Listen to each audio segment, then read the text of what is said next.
Sveiki susirinkę.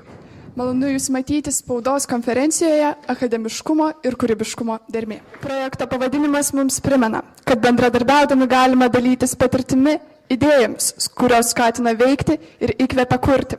Tad šiandien turime puikią galimybę apžvelgti, kiek patirties įgavome, kiek patyrimų dar laukia. Sužinosime, kokius tikslus kurdami projektą kėlė jo iniciatoriai ir ar lūkesčius pateisino dalyviai.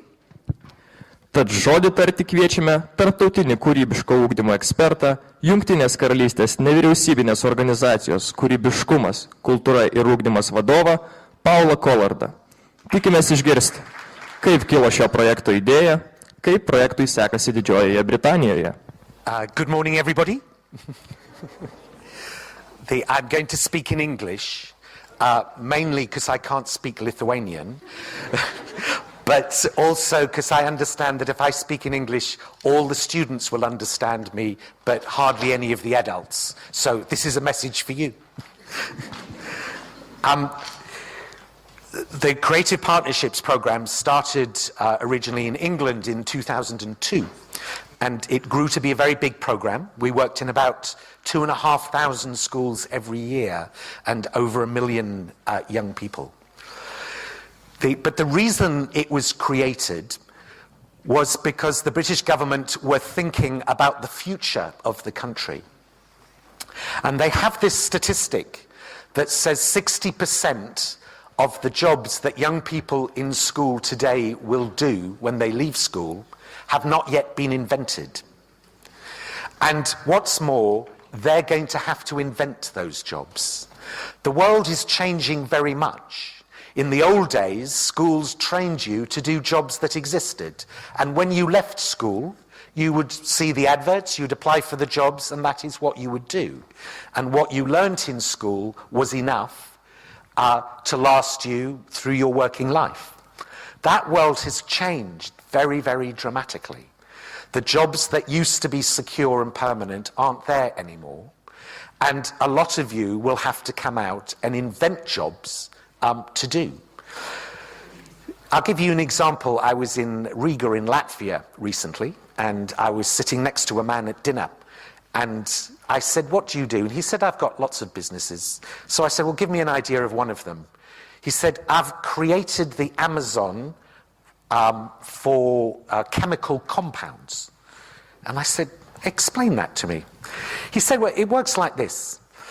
In chemistry research, people are always trying to invent new compounds.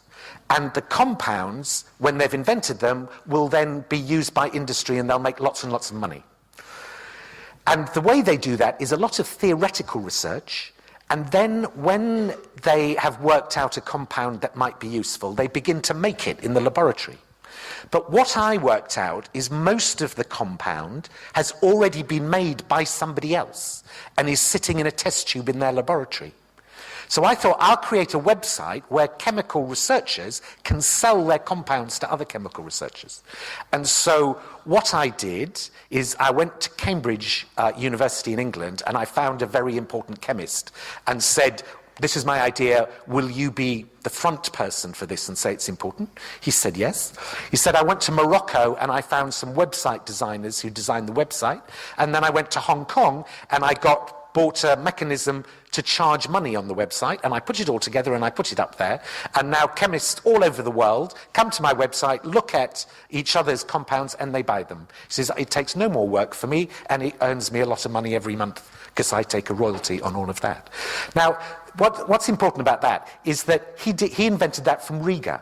In the old days, you needed to be places where there was money or coal or iron. But now we live in a world of ideas, and ideas can be had anyway and anywhere, and those ideas can be turned into businesses, jobs, work that is successful.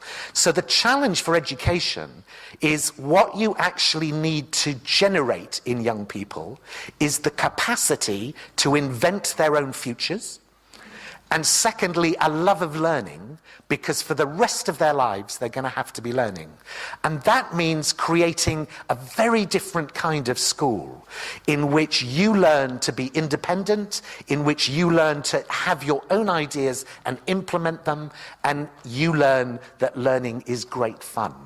And that is the point of creative partnerships, to try and give you the space to learn, to be independent, to have your own ideas, to implement those ideas, and to develop that love of learning.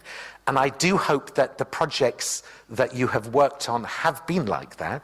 And I wish you all the best in the future for inventing a new future for Lithuania, new jobs, new work, and you really enjoy it. Thank you very much indeed.